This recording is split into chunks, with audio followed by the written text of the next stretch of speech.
There we go. We're live now. All right. Hi, everyone.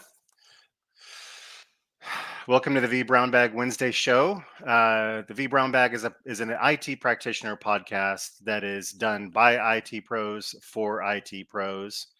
My name is Damian Carlson. I am one of tonight's hosts. We may have another host joining us in a bit, Mr. Roger. Um, you can find me on Twitter. I'm at 6footdad. I like doing tall, nerdy things, and that is me. Our guest tonight is Andrew Brown. He's going to talk to us about how to future-proof your tech job from GenAI. Andrew? Hey everybody, I'm Andrew Brown. I'm also a 6 foot a 6 foot dad. Yeah, I'm really excited here to talk about generative AI. I'm sure people have not heard about this technology, so I'm really excited to be the first to talk about it all existence. But I'm having a bit of a hard time today because I have all the. I'm not sure if you're a huge Star Trek fan, but I have all these figurines for Star Trek, and unfortunately, my favorite captain, Captain Benjamin Sisko, uh, is fallen off the wall, and he's now no longer pristine. So I'm not going to make my money back from this wonderful Star Trek figurine, but that's okay. So it's just sitting on my desk. Pardon? So you had them on the wall? Yeah, I have a bunch on the wall, but I guess I opened the door too hard, and it just fell off the shelf, and then somehow it all fell out. So yeah.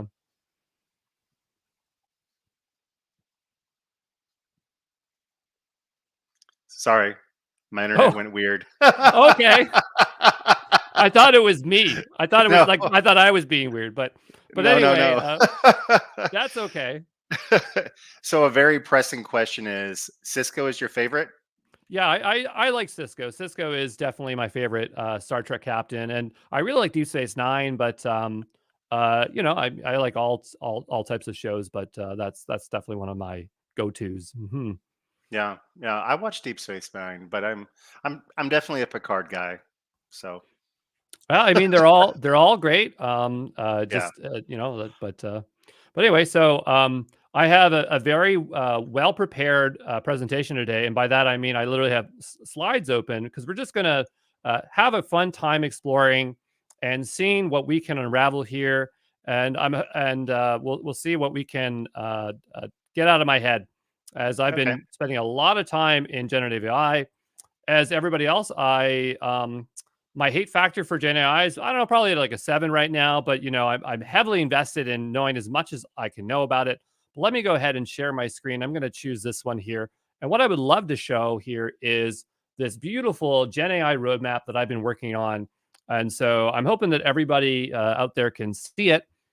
But this is something that I've been working on with quite a few people in the community. So I just want to point out that when I go out and I put these things together, I'm trying to reach to as many friends, as many experts, because I believe that, an opinion one is not enough. We need to have all kinds of opinions and perspectives to make sure we have something that's going to be well balanced and stuff like that. And so there are a lot of different certifications. People know me for certification content, but there's a lot of generative certification content coming out. Like we have the AWS AI Practitioner, the Azure AI Engineer Associate, NVIDIA has a cert, Intel has a cert, Google has yet to create one, more are on their way. But, the issue that I'm finding with a lot of the materials that are coming out, it's not certification, is a lot of the learning is around very specific platforms.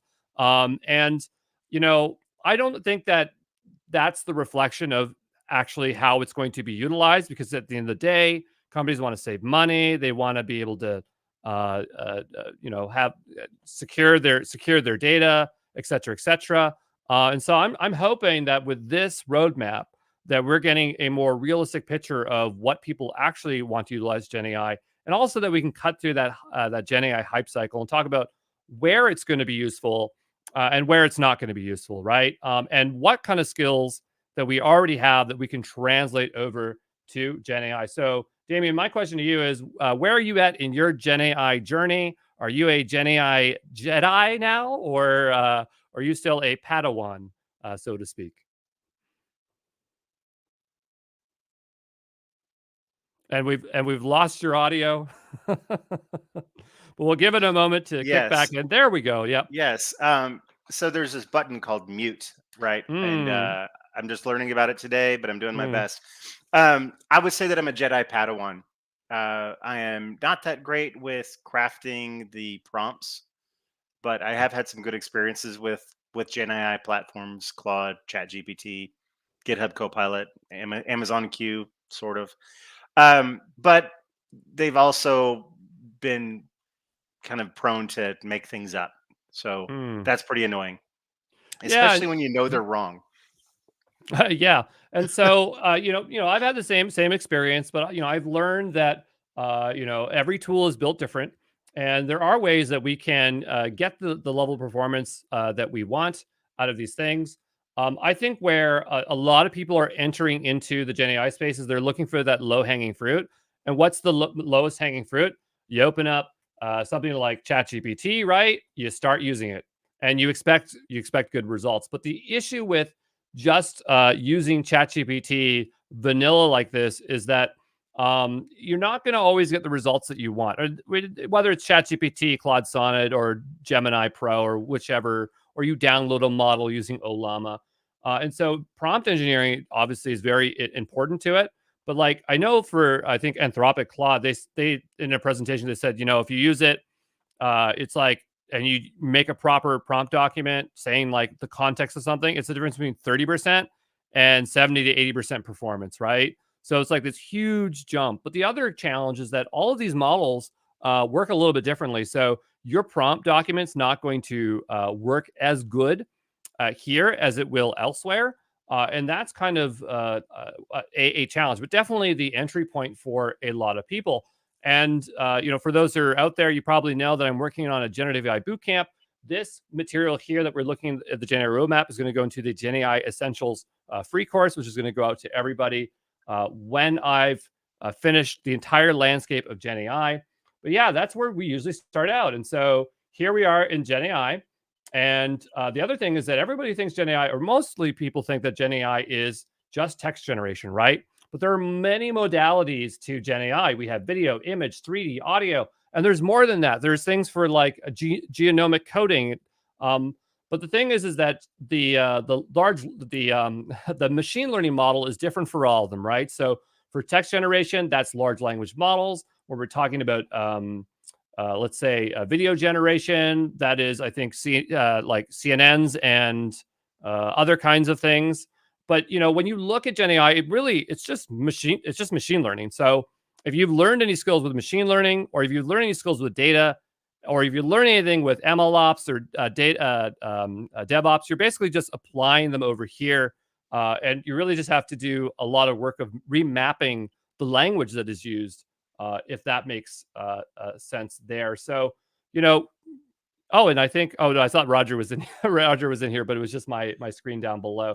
But yeah, Yeah. where it sounds like where you are in your journey is right here. So AI powered systems and prompt engineering. So my question to you is, how much do you know about all these types of things, like chaining and tree of thought and zero shot and chain of thought? Nothing. Nothing. And so, these look like they're complex, but they're not that complicated. So like one example would be something like chain of thought. And I think I saw this on the Amazon Bedrock example here the other day, Amazon Bedrock workshops. If we go over to here for a moment, and we go into text generation, they show some of these examples of prompt engineering. And one in here, I think it was here, maybe here. Hmm. I know it's in here. Let's go back a second, because it might be really nice to see that as an example. And yeah, we'll go to prompt engineering here. I believe it's over here. And if we go down here, yeah, we have a structure of a prompt. And so zero shot's pretty straightforward. The idea is that you're providing it no training, right? You're just saying, give me this, and I get back whatever, right? That's zero shot. That's how most people are utilizing their prompt engineering these days. Few shot would be providing examples, right? So here we are saying, and again, this is for text classification, but they're giving examples of like, this is what a negative tweet looks like. This is what a positive tweet looks like. So now you guess, right? And then chain of thought is where you are telling it to explain it step by step. And so if you've ever used Anthropic Claude, they've probably told you, like, tell it to think out loud step by step. And that's what they're talking about, chain of thought. So these things are as simple as this. There's nothing too complex when it talks about prompt engineering. It's just techniques um, of how you're going to write your prompt. But to me, this is not that interesting. It's just where people start out.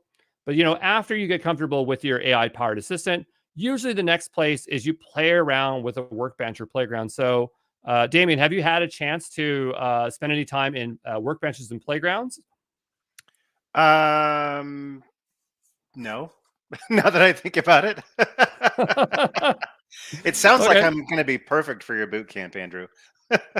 Well, or that, or you could come on as a guest instructor. You could do the workbenches and playgrounds. There's time to prepare. But Yeah. so like AI powered assistant is obviously something that we see with ChatGPT here. But the thing is that we cannot integrate this really into our workloads or anything like this. This is a customer facing end product that's supposed to help you to your day-to-day tasks. But what if you want to start integrating these models here? Well, the next easiest route is using playgrounds, and playgrounds look very similar to this. I'll give an example with Cohere. And by the way, I love Cohere. Cohere is a Canadian company, and they build a bunch of models: Command R Plus, blah blah blah blah blah, bunch of command something models. But they don't have an AI powered assistant. All they have is this really easy. I would call it like the best serverless option for working with a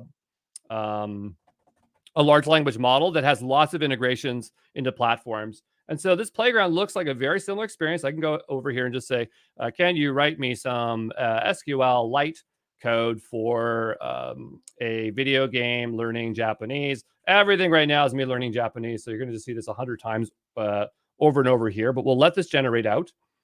And, it says it's going to do it. I'm not sure why it stopped. Oh, I didn't give enough information. I will have words. I will have scores. I will have reviews. Okay, we'll go ahead and hit enter. Okay, and so, looks like a very similar experience. But where it changes is that if I go over to here, it gives me the code, right? And so I can now start taking this code and working with it. So a playground is an intermediate step to getting to implement these things programmatically, right? But playgrounds are usually tied to proprietary solutions or fully managed solutions, and this is a great way to get started. But eventually, when we graduate from working with these managed LLMs, we're going to have a lot more control. But yeah, here is that example. But yeah, if you go over to ChatGPT, you don't see those options there, right? The equivalent to ChatGPT is OpenAI. So you go to OpenAI, and I'm going to go over to here, and it'll look eerily similar, right? So we'll go ahead and log in. Let me in, OpenAI. And so here I am inside of here. And again, looks like a very similar interface, but this isn't intended to work the same way. It doesn't work the same way as ChatGPT. In fact, ChatGPT has extra things on top. And we would call this ChatGPT is what we call an agentic workflow because it has its own agency. It's an agent. It can do things that this one cannot do. And one example, and I don't necessarily have a PDF here, but if you were to try to upload a Word doc or a PDF, this thing would start parsing it and spitting it back to you and doing stuff with it. But if you did it over here, it probably couldn't handle it because that is a component that is part of the agent. And so there's a lot more magic going on in here, but you can have that magic too. You just have to be able to identify those components and bring them along. But playgrounds start to show you the differences between them and starts to expose you to some of the options. And playgrounds are something you're going to come back to because often you'll want to debug and test things.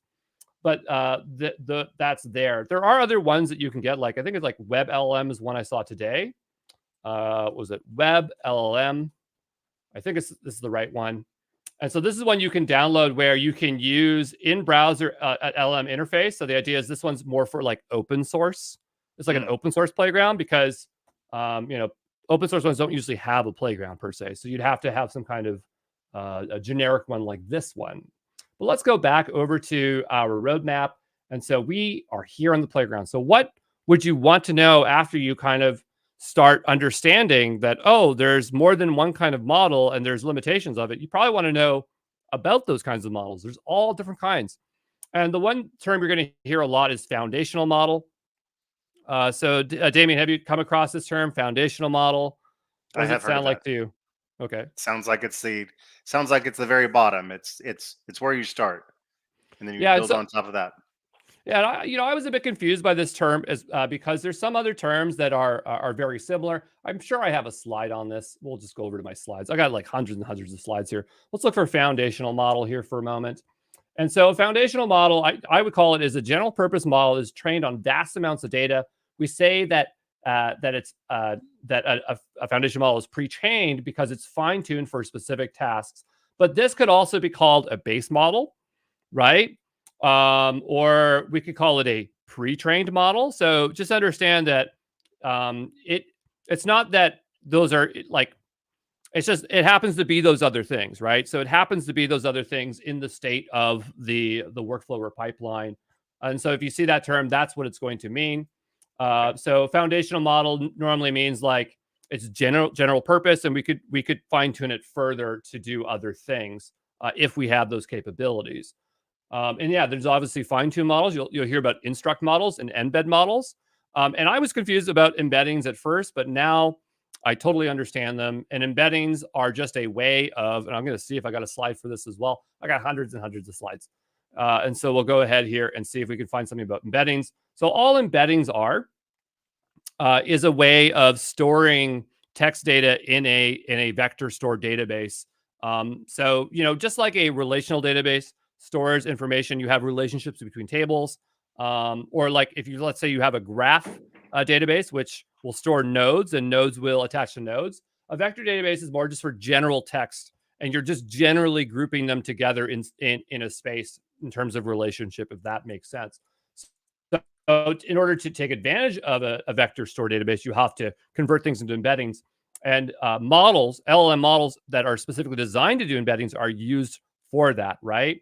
But a foundational model doesn't understand embeddings, right? So you use an embedding model to take text to turn embeddings, store it in the database, and then you use when you take the data out of the database, you pass it back through the embeddings to turn it back into normal, or to use an embedding to reference data when you look up the data in your database. Okay, and so that was something that I was confused about. There are these other models you'll come across called instruct models. If we go over to Azure AI, apparently I have not launched up an Azure AI Studio Hub, but let's go ahead and do that really quick. Just showing you how easy it is to move between clouds. Let's go ahead and name a resource group. That's how everybody names theirs, right? They just hit the keyboard because it's always a long day, right? And so we'll go ahead and hit review create, and we'll go and create that in the background. And maybe in a moment, hey, Roger, how you doing? We'll go take a look at Azure AI Studio Hub. And so, Roger, how are you doing? I'm doing good. How about yourself? I'm high energy. I ate a handful of nerds before this video. They were like I went to the store and they were like this special kind of nerds I've never seen before. It was like nerds, crunchy and chewy. It was the weirdest thing I've ever seen. There they are. They the ones taste that pop when you eat them. No, it tastes like you're eating gum, but it's not gum. They're literal trash. I would not recommend them, but I saw them and I'm like, I gotta have these. So I don't know. I'm a compulsive buyer, so there's something that's like kind of weird. It's like, like let's say SpaghettiOs and Oreo made a spaghetti Oreo.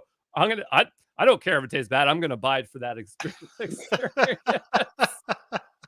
That sounds like something that we could use GenAI to make. And, if we do get Azure AI spun up and we do have it here, we could go take a look at that. But let's go ahead and launch Azure AI Studio.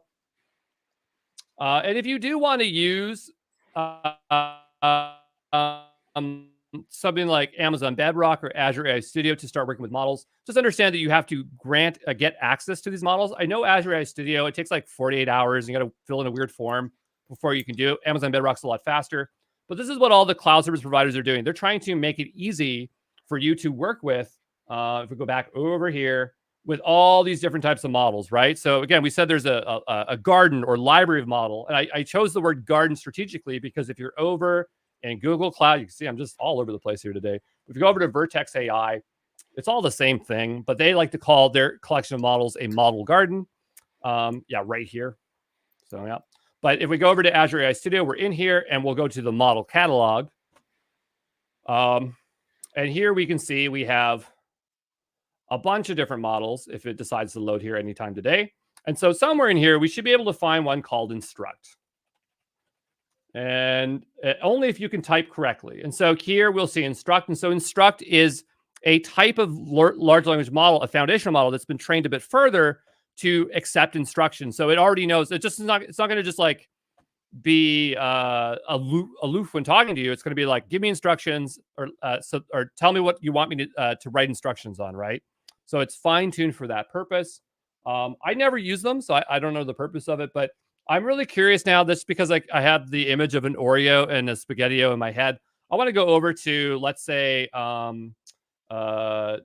generating out a graphic here. And I'm trying to find it here because it looks like they changed the menu on me.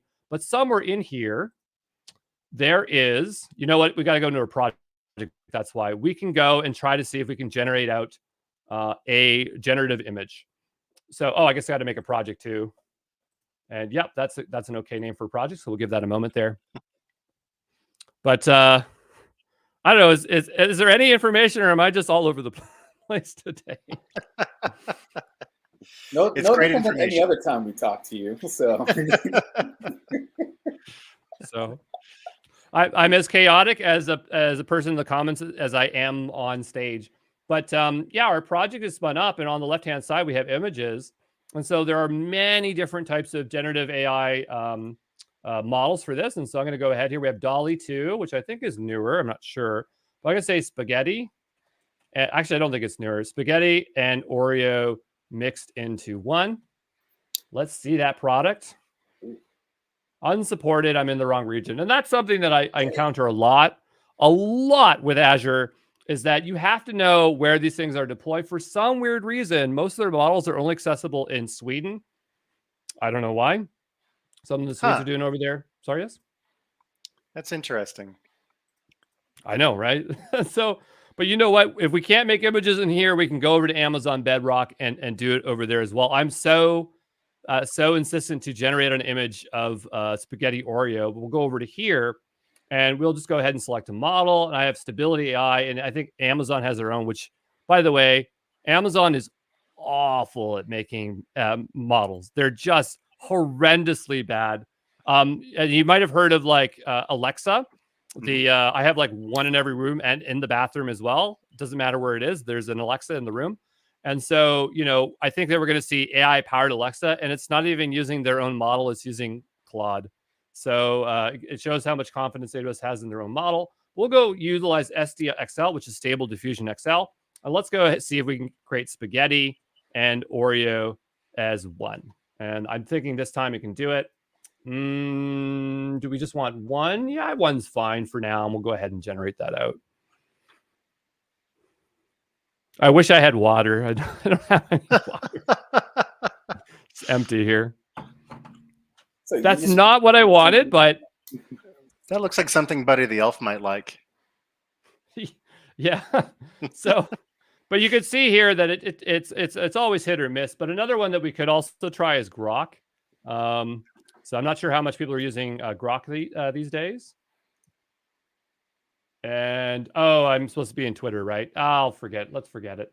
But let's get back onto our roadmap, as I'm just all off road here. And so now we're here in types of models. And obviously there's lots of kinds out there, but where you're going to find a lot of benefit is getting into the open source world of models, because there's so much interesting stuff out there. There are ones where they have zero guardrails. There's one called Dolphin. Dolphin LLM. Okay. And I'm not sure. Yeah, it's here on Hugging Face, right? Dolphin LLM, and it's known for having no safeguards whatsoever. So if you've ever used Claude Sonnet, have you ever ran into this, Damien, where it won't do something that you want because it says, I feel bad doing this. So I'll say like, I'll give you an example. Give me training data that has spelling mistakes and talks rudely to me. rudely to me. And I probably spelled rude wrong. We'll give it a try here. I will not provide training data or examples. So it won't do it. Yeah. So, but you know, if you download this one, it'd have no problems, whatever you want, right? So I don't want to say anything really bad, but I'm just saying, like, if you want to do some stuff, this is the model here, or don't use this model because it's a bad model. There's another that sounds one. terrible though. Like you could really just have it do anything.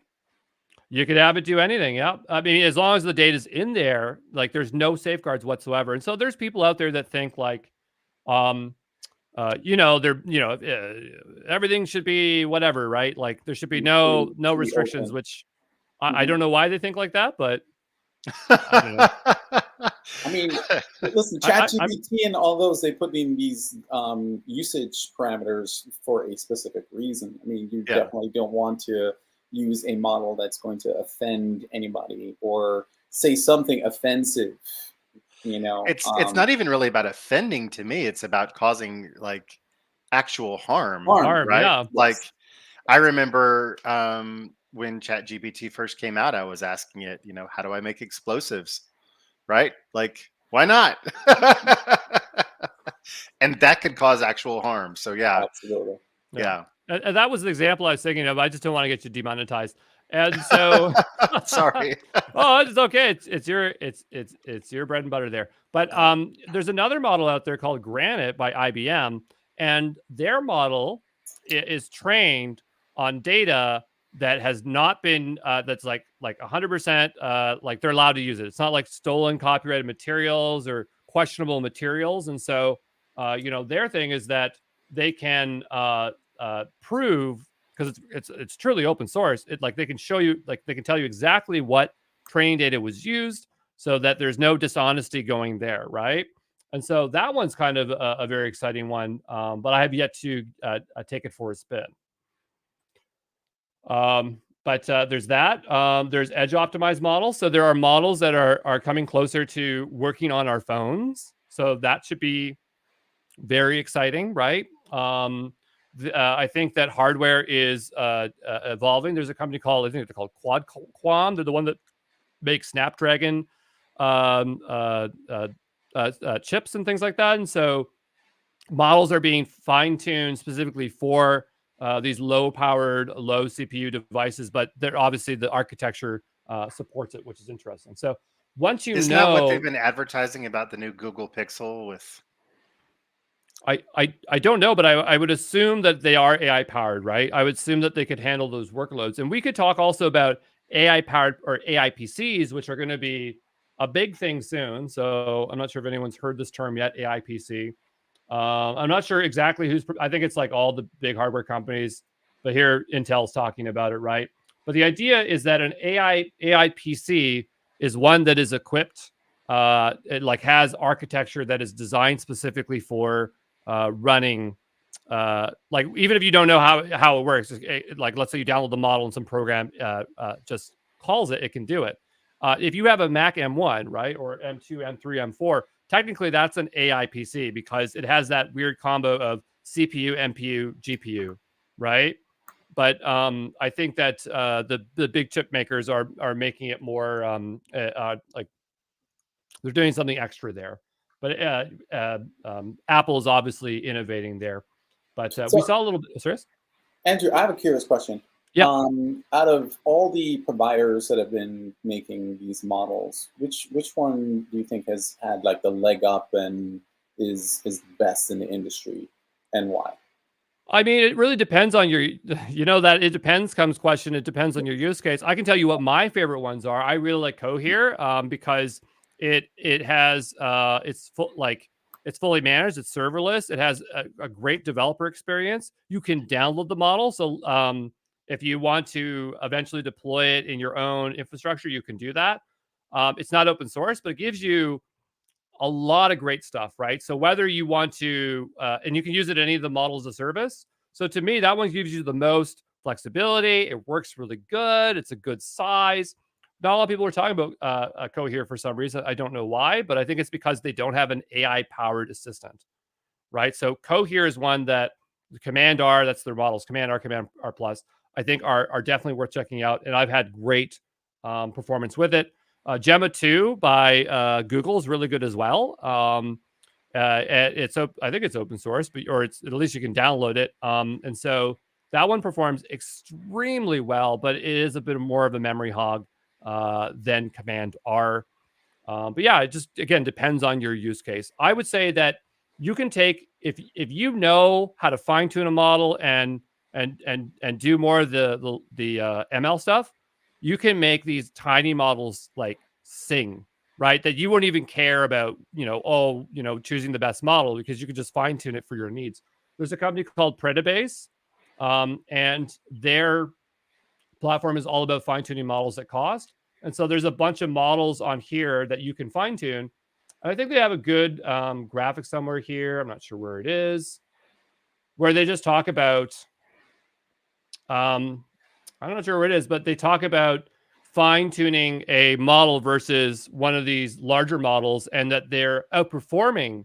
And I don't mean like maybe they are. They're outperforming these larger models at a lower cost if you just spend a bit of money, right? And so I think that if people knew that, that they would find this stuff a lot easier to use. Or another thing is like if you just know how to do optimization, like how to make it run good on your hardware, then that would be another thing that would be very useful. So one thing that I've been really learning a lot about is OpenVINO. So OpenVINO is, I think Intel owns it now, or not owns it, but they manage this project. And what this does is it allows you to optimize models, not just large language models, but models, ML models for different hardware. So obviously Intel hardware, but it also does ARM. It does other GPUs and MPUs and things like that. And so, I have a Mac M1. That's not a new computer. That's 2021. And that's old in terms of AI, the AI powered PC thing. But, I was trying to run Whisper. I actually have that somewhere here, up here. So I'm building this video game to learn Japanese. And I want to be able to just say the words. And then, it recognizes that I said the word. And I'm trying to do this on my Mac M1. And so I downloaded the Whisper model. And when I ran it, like here's the code for it. When I ran it, it came out to something like, 4 or 5 seconds. But if you're playing a video game, that's not responsive enough, right? And so, running it through OpenVINO, it did something to it. It converted the underlying code to be better for, I think it just swapped out specific libraries with Intel optimized libraries. And it took it down to like 1.1 seconds. Right. So, and sometimes under that. And so, if you know how to do optimization, and it's really not that hard, you can do it. The only caveat is that you have to have enough memory to do it. So when you're doing the optimization, you might need more resources temporarily, but once you have that optimized model, you download and you save it, you can, you'll have those gains in performances. So you could optimize it in the cloud and then download it for your local inference. But there's also another, I haven't spent much time with this yet, but it's not Deep Spider. It's no, it's not Deep Spider. It's called Deep Speed, right? And so this one claims, it's by Microsoft. This optimizer claims that it can greatly boost, 15 times the LLM speed of these models, right? And so this is one that I need to play around with. But I'm telling you, I'm learning this stuff in days, right? So people are going, "Oh, this stuff is hard, whatever." I'm like, it's not. It's just trying to find working code examples, because that I think is the hardest part about working with this stuff programmatically, is that you have to have a notebook working, and you got to install Conda, and you got the wrong version of Python, and then you download Hugging Face and it throws an error, and you're like, what is this error? I don't know. You ask ChatGPT and it tells you to install CUDA drivers, and you don't know what CUDA is, and you're just like, I just want to get a working example, and then the code example is like really too complicated because the person that was making it is like, their background is like they're an academic, so they're like, let's make a cool complex example. And I'm just like, I just need a simple example. So, I've been building these out. And so like here with Transcribe Whisper, just as an example, I just kept working step by step. So here I just use the Whisper library directly. Then I use Hugging Face. Then I use it with OpenVINO. Then I use it with OpenVINO with quantization, which is a very hard word to say. It sounds like Welcome to the Quantumverse. You know that movie with the Ant-Man? Yes. Welcome to the, I don't know what it is. Quantumania. And then use it with GPUs. Quantumania. So yeah, I'm in the Quantumania here. And so, you know, I think if you take the step-by-step approach, but the best notebooks I found so far has been these OpenVINO notebooks. They're amazing for learning because of the reference material. Before this, I was paying a subscription to like on Medium to get notebooks that might work. And then I found this, and these almost all work. And they're for so many use cases, right? So this is a very exciting way programmatically to start working with large language models, if that makes sense. Well, I think part of it too is it you know, for a lot of people when it comes to learning about AI, they jump into a tool and then they use the tool and then they stop using the tool. But the problem is that they haven't actually thought through of a particular use case. Okay, I want to be able to do X and the end result should be Y. How do I get there is whatever road you want to take and whatever tool you need to use to be able to get to that end goal. But if you don't have a particular use case to begin with, then all you're really doing is just playing at that point. And that can get old after a while. Well, and I think that's why a lot of people might hate GenAI because they don't have a use case for it. And I only started liking it when I actually had something to apply for. As I said earlier, I'm trying to learn Japanese, and I'm paying for a Japanese tutor, and I want to optimize my time in between there. I want to get practice, right? But I can't. I'm not going to pay another person to practice with when I have that person. So I was like, okay, what if I can use a chatbot? And I started doing prompt documents in Claude and telling it like, okay, I want you to. I probably have it open here. We can go over here in a second. But I would say under projects, let's go over to here. Yeah, here it is. So we have JP sentence constructor, and we go over to here into my prompt document. I tell it like, hey, look at my prompt examples. This is how I want you to reply. And you know, you are a Japanese language teacher, and your objective is to help me with English input. And I want you to be concise, avoid praising, encouragement. I like it when my teachers are mean to me. I like to be treated like garbage. Seriously, it helps me stay motivated, right? It's like, why are you even learning this? Get out of here, you know? Claude wouldn't do it, so I had to, as you saw earlier, I had to tell it, be concise. Yeah. You know, we will make no assumptions based on this knowledge. Okay. So anyway. So the prompt document. Yeah. So for a prompt document, yeah. So, you know, I have teaching instructions here, and I'm telling it like, okay, because I kept having to iterate because I kept doing things wrong. So I'm like, don't write to me in Japanese. I don't know it yet, right? Just because you're Japanese teacher, don't write everything in Japanese. I don't know a single word. You know, I have a limited vocabulary. Show me furigani, whatever, and don't tell me the answer, right? So like if I gave it a sentence that I wanted to translate, so let's say we want to translate let's make this a bit bigger here. We'll say, you know, I want to eat a lot of ice cream today, right? I hit enter, and I told it to give me a cheat sheet, show me structure, show considerations, and then I'll just be like, okay, you know, just tell me the answer, right? And so it should not, so it won't tell me the answer, right? It's like, sorry, I'm not going to tell you the answer. You're going to have to work through it. And so I had to piece by piece do that. And so that was one of the many projects that I built. But, you know, coming back to, to what Roger said is like, this is driven by a need, right? Yeah.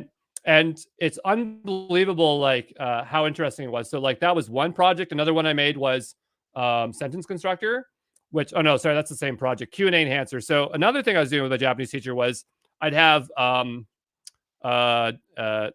Q&A, right? A thing that I would have to say, or so she would say, and then I would reply. And, you know, I was finding that I wasn't very good at pronouncing. And so I made a mini app using Gradio. I wonder if I can get this running here. I'm all about live demos, as you can see. I'm not afraid doing live demos. I don't know why people are afraid. Just have a lot of apps, you know. One of them will work. You know, so yeah. So I'm just starting to think, how do I start this here? I'm not even sure if I ran on this machine before. Let's go ahead and try it. Streamline, is that even installed? It's not. So we'll go ahead and install that.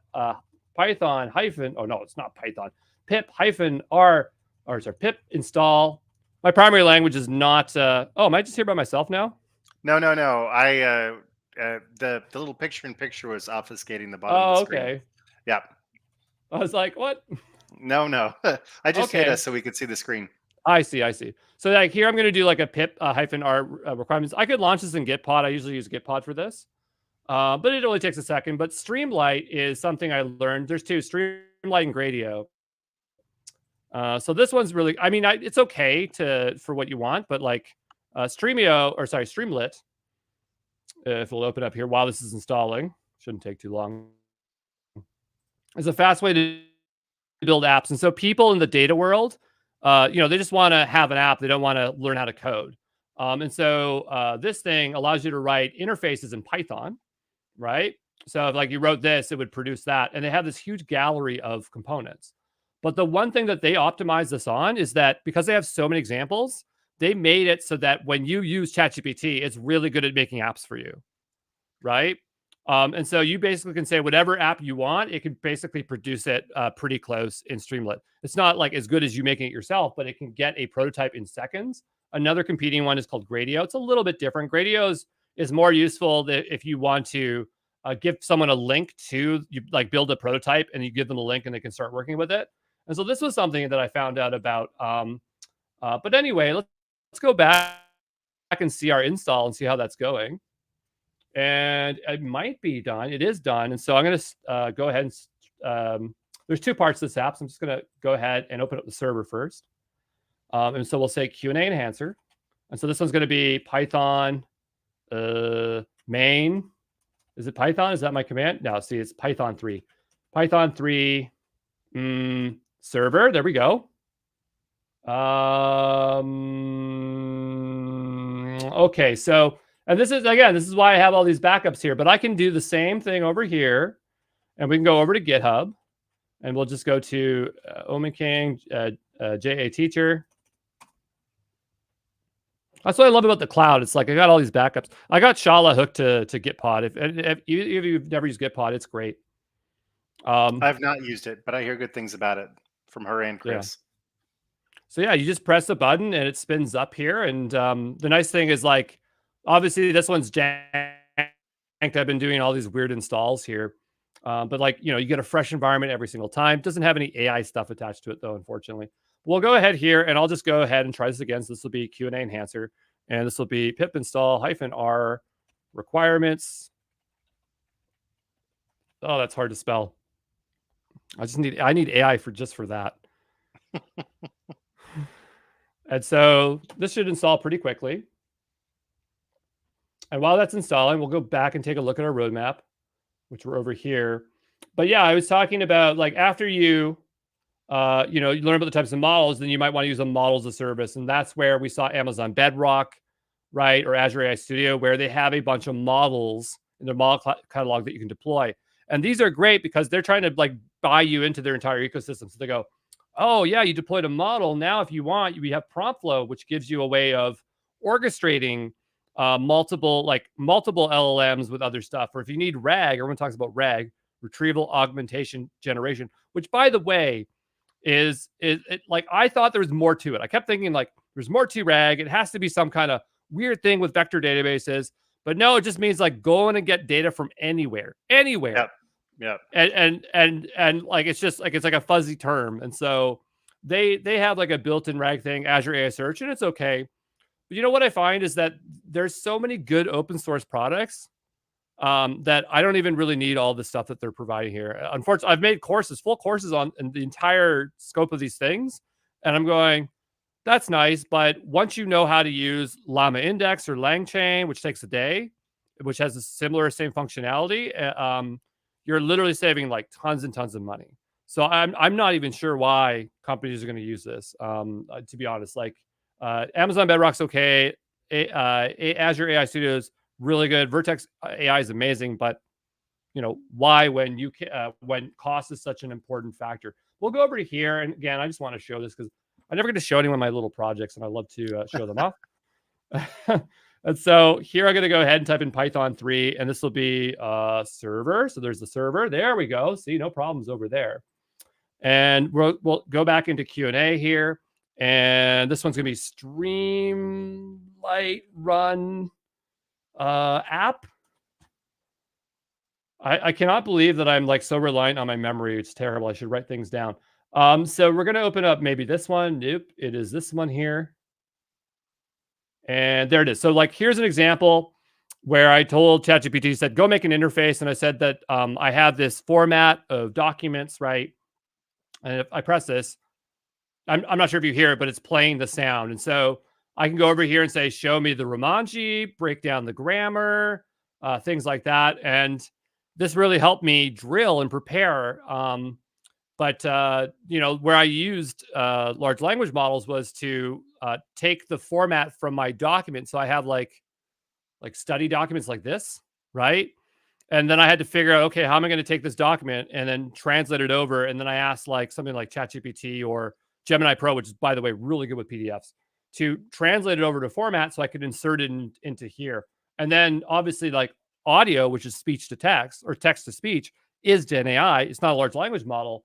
And in here, in my Q&A enhancer, I have like a Ruby script, and it will go out to, it just uses AWS Poly. So like AWS Poly is very cost effective for the scope that I'm doing here. And it will go out and get me the Japanese audio and the English audio so that I can just press the button and then say it. Because if you're learning Japanese, it's hard to remember the sounds of the letters. So like you read it and you'll say, like you maybe say, you think it's like teimasu, but I might say taimasu, but I'm supposed to be saying teimasu, and I need to hear that. But yeah, I have all these little things that I'm building, and it's all powered, like parts of it from GenAI, if that makes sense. Yeah, absolutely.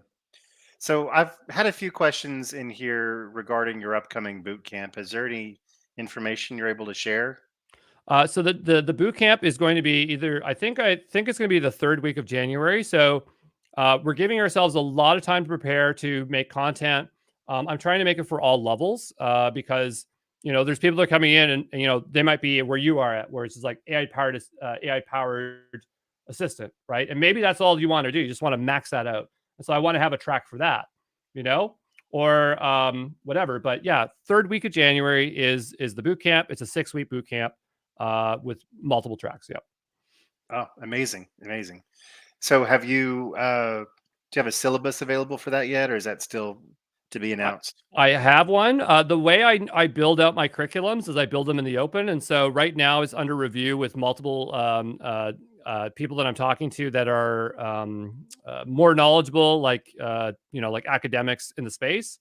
And so, I should be opening up that curriculum soon and gathering feedback and then fine tuning it, because I want to make sure whatever I'm producing is what people want to learn. Right. So, right. Okay. Excellent. Thank you. Yeah, so, once you're through all of this, the next part is going down and actually getting to the nitty gritty, because then you're going to want to know actually how to run these locally, because you'll find out when working with these things, like with Amazon Bedrock or whatever, they're charging you for input output tokens, right? Or overall tokens. And at first that doesn't sound like a lot, but if you want to make a production application, it starts to add up, right? And so then you go, okay, how am I going to save money? How am I going to save money? And then you look at deploying it on GPUs. So maybe you might deploy it to something like Ori, right? Like over here. Ori IO. I don't know if that's what it's called. That's a really great video game, by the way, Ori. I've never played it, but I'm sure it's really fantastic. I'm not allowed to play any video games until I've mastered JLPT3, because I feel that I'll just quit my language studies. So so I'm just like, I'm so video game deprived. Like I made my own video game for learning, like language learning Japanese. I'm not kidding. Like you think I'm not kidding? I'll pull it up right now. Let's detour. No. Detour, I believe you. I believe you. No, detour. But anyway, so like this is a platform where they just specialize in giving you compute for acceleration, and so they'll have like NVIDIA or maybe Intel chips or whatever here. Mm-hmm. And, based on your use case, that could be cost effective. But what's something you could do is you could literally buy a computer. This is a crazy concept, but you buy a computer and you hook it up to the internet, right? and you just let people access it that way. You run it in a single region, because this stuff gets really expensive. And like when you're trying to build this stuff out and trying to find business use case fit, or what product market fit, that might be something that you want to do. Yeah. So yeah, cloud how do you say that second word? Cloud Patriation, right? yes.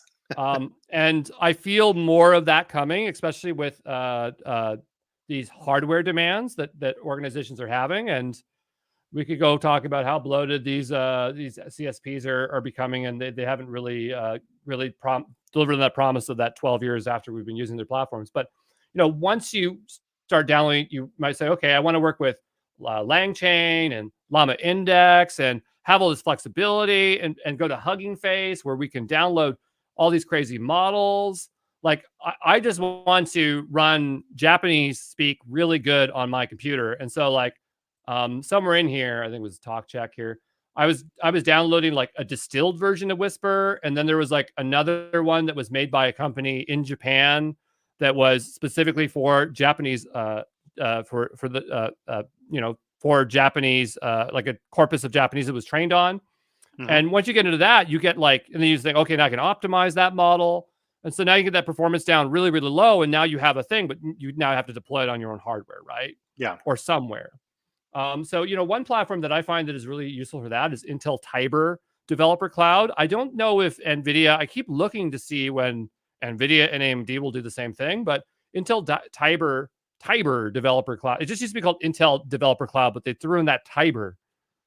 It was it's a weird, I don't know, it's a weird marketing I think it's like all their chips have weird names like that, and so there's, oh well, we got to throw that in there too.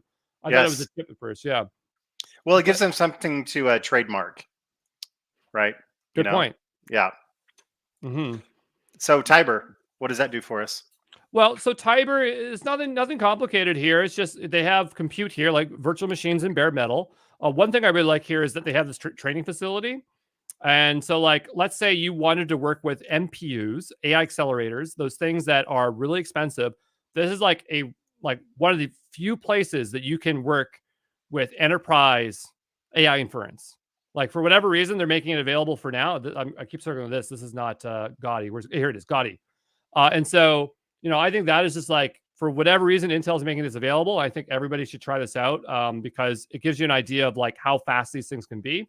But, I'm just saying, like, if you were to build your own workload and build your own computer, I think most compute you can use AMD and stuff like that, but Intel CPUs are one of the most cost-effective and easiest entries without having to buy GPUs or buying really expensive NPUs.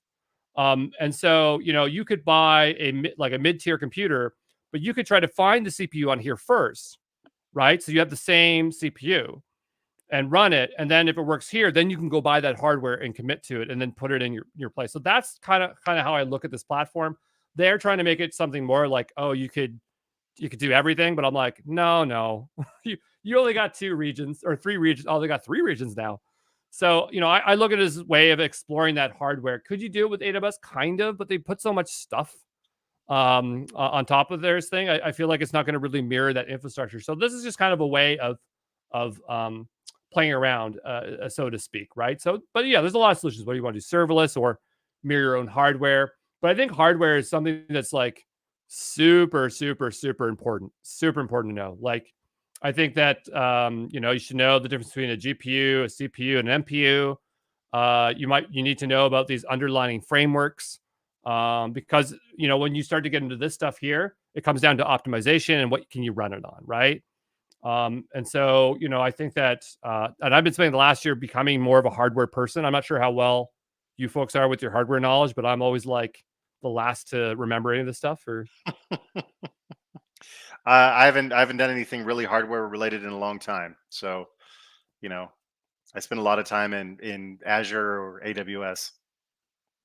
So, but yeah, there's a lot of stuff here to talk about. But yeah, I don't know. What do you think about the roadmap? Does it feel good? Are you excited about it? Roger, what do you think? And you're on mute. Considering I only saw a portion of it when I got here, I haven't really had a chance to digest the whole thing. But it does look pretty impressive from the standpoint of, I mean, it looks like you put a lot of time and effort into, drawing out this particular piece. I'd be interested in seeing it, getting a copy of it so I can look at it. But yeah, well, and I actually think this one's publicly accessible, so. Okay. Is this yours, or you're using this towards that training class you're doing in January? So this is my GenAI Roadmap, which will turn into a GenAI Essentials course, which is the prerequisite, so that you learn all this first, like get that foundational knowledge in there, and then we go build projects, right? Because I want the bootcamp to be about applying this knowledge. Yeah, it's common, but this is kind of my process when I'm making content. Is I like to kind of have a roadmap, and then do series of content, if that makes sense. That and not for nothing. I think that's the best way to do it too. Getting that foundational knowledge first before you get into a boot camp situation. There's nothing worse than walking into a boot camp and it's hands on, and you're like, "Well, what's an LLM?" No, we have no time to teach you that right now. Right. You got to go through the foundations course, and then you can come back. Yeah. So that's really good. I like it. Actually, I think I'm supposed to be signing up for that January course. So, okay, go for it. Yeah. But we gotta open that registration there. We just gotta get that funky website up. I'm known for having ridiculously ugly websites. I think the uglier you make it, the more people will want to come and take a look, right? So, but there's if you want to see a really interesting website, I'll show you this. It's called, for those who don't know, I live up in Scriber, Ontario. I call it Nowhere, Ontario, because I live at the top of Lake Superior. Nobody lives here, but there's a place called the Hungry Moose. And it's they have some food there and stuff like this. And this is their website today. So very, very, very, very modern. But you know what? Most progressive tech user in town besides me. So, but it's functional. It works. It's great. But yeah. So, if I can beat that one out, then I'm going to be in good shape there. But yeah, there's just sorry. Yes? I was going to say, I think you would actually have to try to have it look worse than that. That would be an intentional choice. So, but I mean, hey, I gotta have some long nights with GenAI here, but yeah, in terms of it taking people's jobs, no, it's so much work to build a pipeline, to fine tune a model, to get it to do anything. We see these impressive things like ChatGPT where it's doing reasoning, but really all they've done, even the new one, ChatGPT 4o Mini, that seems like it's so smart. All they've done is built out an orchestration platform, a state machine to because it's probably as dumb as before, but just passing it to itself, back to itself, and reasoning until it gets to results, not like a single model file that you download. And so there's just so much engineering and work to get the result that you want. But all the stuff is the same. If you're going to deploy a large language model, it's MLOps, which is very similar to a DevOps pipeline, right? You are still writing Python code. You got to write lots of Python code. You still have to know how to work with data. To do anything good with models like fine tuning, you got to know how to do data pre-processing, data wrangling, all that nonsense. So nothing new, but it's these LLMs and these other things are interesting, and I think they're a good stepping stone for people that want to get into machine learning, right? Because they're a generic model that can do a lot of things, but then you find out there are more optimized models that aren't LLMs, and we get off that hype train. Yeah. Mm-hmm. So we're almost out of time. There's one last question that is very off topic, and that is, what's the last video game you played before learning Japanese? I was playing my PS2. No, it's not that long ago. I just happened to have a PS2. Yeah, no, it's not. I was like, good Lord. No. The last game I was playing was on my PS2, and it was, it has to do with dragons. It's an RPG, Dragon, PS2. What's it called? Oh, it's like Legends of Dragoon, I think. Legends of Dragoon, the video game. There it is. Actually, it's a PS1 game, but I was playing on my PS2. Great game. And the reason why I'm playing the PS2 is because I don't have a good GPU. So I can't play anything modern on my computer. And so I've just lied to myself and saying, no, the old games are better. So that's fair. That's fair. So I've got a PS5 I haven't played in maybe 9 months. So, But so I'm just hoping that if I make enough GenAI content, maybe I'll get a GPU and I can play a modern game. This is Yes. This is just the biggest grift to get a GPU, so I can play the most modern game on my computer. Well, I've heard of worse cons, that's for sure. One more question: why are you learning Japanese? Why am I learning Japanese? For me, I'm dyslexic, and the greatest challenge is learning a very the most difficult language. And so they say Chinese and Japanese, or Mandarin Japanese, are two of the most challenging languages. I was trying to learn Mandarin at first, but I just had so many friends that were learning Japanese, and there's a lot of good media that that has been shared with North America and Japan for such a long time. I figured that I would stay more motivated learning Japanese. And so, that's the motivation behind it for me. Okay. Awesome. Well, we won't keep you any longer. I know you're probably an hour ahead of me at least. So thank you very much, Andrew. This has been fantastic. And I really appreciate you taking the time to share your roadmap with us and kind of that mind mapping that you did on this topic. So thank you very much. Roger, anything else? Yeah, it's always a pleasure, talking to you, Andrew, but I kind of miss your commentary in the chat. Just you know what? I could have, believe it or not, I could have probably multitasked this entire time doing it in the background. I probably should have, because usually I'm heckling someone, but I could have heckled myself this entire time. I could have managed it. Especially when you're drinking sake.